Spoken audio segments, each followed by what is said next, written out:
Hello and welcome back to Heard and Seen, and a happy 2021 to you all. Hope everyone is doing well and enjoying their music, and their music's helping them through these difficult times. But it's been a little while since I've posted, but I wanted to just do something today called 10 from the Tote. So I picked out 10 albums that I've accumulated in recent times and put them into my favourite tote bag. This rather beautiful goatskin satchel from Grizzly Works in South Australia. The most stylish way to carry your vinyl. So look up Grizzly Works, and my mate Anthony over there can help you out with one of these, or any hi-fi needs that you have. But I've accumulated some old artists that are new to me, or certainly some old records that are new to me, and also found some new artists that are new to me as well, and put them in chronological order. So we have 10 that I'll pull out of here and talk through, and maybe it'll be something that you really enjoy and hear. So to start with, I'm going to go back to 1969. So John Mayall, famous of course for his revolving door of outstanding lead guitarists in the 60s, Eric Clapton, Jeff Beck, Jimmy Page, Mick Taylor. And when Mick Taylor left to go to the Rolling Stones, he was probably a little bit fed up with prima donna lead guitarists. So this album, The Turning Point, probably named because of a bit of a change of approach for him. Recorded live in New York, but with no lead guitarist, just an acoustic guitarist, and interestingly no drummer. And it's really quite a superb album. I think that sort of simplicity of arrangements gives it a bit of a jazz feel, but it's definitely blues, and it's very melodic, accessible blues, and really quite beautiful. But with no drummer, I guess the rhythm all rests on the bassists, and that is a young man called Steve Thompson. And Steve Thompson went on to form Neat Records in the UK, which was really involved in a new wave of British heavy metal scene, and he produced actually the early albums by a death band called Venom, for those of you who are into that sort of thing. So yeah, a bit of a connection there, and yeah, terrific album, and this was a great find. I found crate digging recently. So that's 1969, and then on to 1971. So sticking with a bit of blues, and a bit of blues today actually. This is Toward the Blues by Chain. So this is a highly influential Australian blues rock band, featuring great Phil Manning, and also a very unorthodox blues man and harp player called Matt Taylor. And this is an absolutely hugely influential Australian album. Has blues, sort of a boogie feel, which led to a lot of, I suppose, the direction of Aussie rock in the 70s. And it's really stands up today. And you can hear, I suppose, some psych rock beginnings in here as well. It's a really, really great album, and terrifically hard to find in good condition. So I was absolutely overjoyed to find this one in near new condition recently. But Toward the Blues by Chain, and Phil Manning's and Matt Taylor's solo albums are all so well worth exploring. So yeah, that was a very welcome addition. And on to 1972. So I picked out this from a crate recently, Joe Walsh, Barnstorm, which was not an album I was really aware of his. He's obviously got much more famous later albums, but this is his first solo album, and it really is terrific. It's very different from his others. I liken it a little bit to Astral Weeks by Van Morrison. It's one of those albums that has great songs. You love every minute you're listening to it, and at the end, you think that was a great album, but you can't really remember any one song. So it's a great album, and this is the first US pressing. So how I found it in country Victoria here in Australia, I don't know, it'd be interesting to know the story. So that was another nice addition. And moving on to 1974, still with well, back to Aussie bands. So Stevie Wright, Hard Road.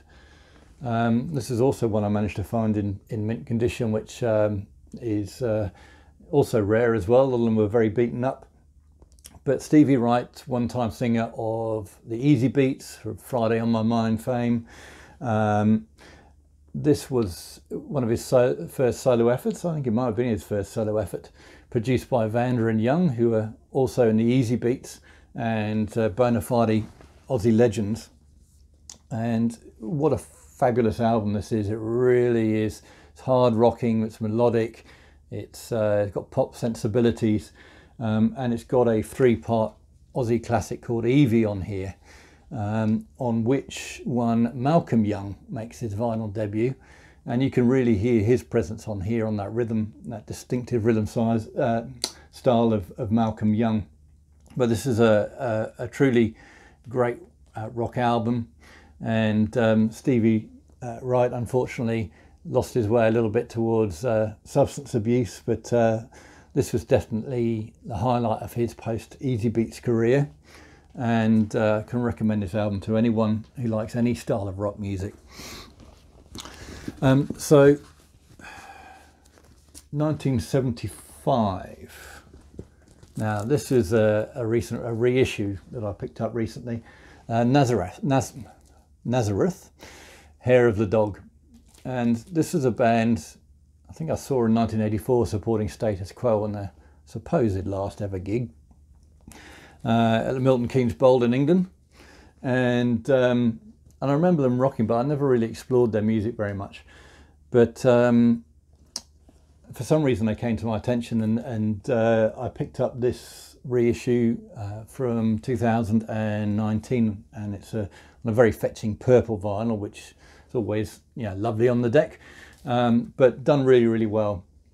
And what a fabulous album this is.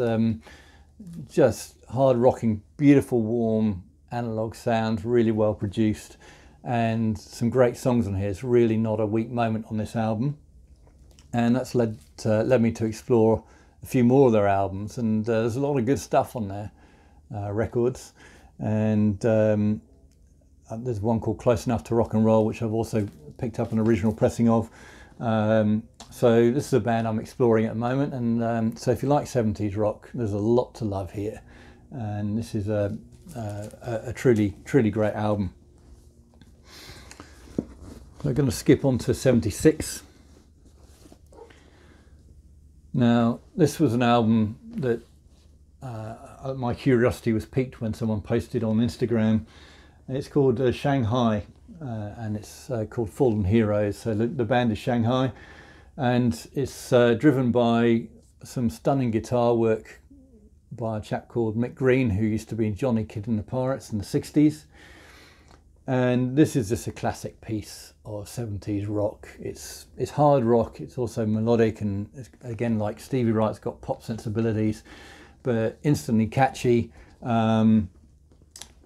Only ever released once. I think there's maybe 2 pressings, a European and a British pressing. So actually had to source this from England. It's really, really hard to find. But great album, absolutely love this album. And this is their second album. There's one just called Shanghai, which is also really good and equally hard to find. But if you come across this, well worth grabbing a copy. So next up, we've got a record store day release. This year there was a particular treat for fans of UFO, legendary British hard rock band, featuring the amazing Michael Schenker. Their magnum opus was always been considered a live album called Strangers in the Night, and this year there was a box set released of all the concerts from the tour that were recorded anyway, which was about 7 or 8 concerts. And they also released this one by itself called Live in Youngstown.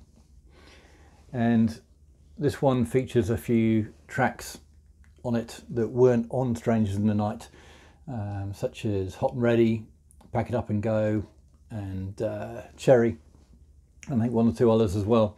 So it's a different set list, which is fantastic. It's a little bit rawer too, wasn't quite so fixed in the mix. So this one was put in front of me in my favourite record store in the city called Rocksteady Records, and Pat just kept this to one side because he knew I'd like it, and it really is excellent. It really puts you sort of in the room with the band, and you can really hear all the individual parts that they're playing really clearly. But as I say, it doesn't have quite so much of that working in the mix to make it sound so huge, but it is a fabulous album and a really welcome addition for any UFO fans, and highly recommend this if you do like UFO, and even if you've got Strangers in the Night. So now I'm going to skip a few years to a few new bands that are future legends, starting with the Marcus King Band from 2018. This one's called Carolina Confessions. Marcus King is a singer, songwriter and guitarist. Plays very much in the style of perhaps the Allman Brothers and some of those southern rock guys, but very melodic, great tunes, very sensitive playing, and a fabulous rhythm section too. This is a really gorgeous album. Absolutely love this. And he's got a new album out, I think in 2020,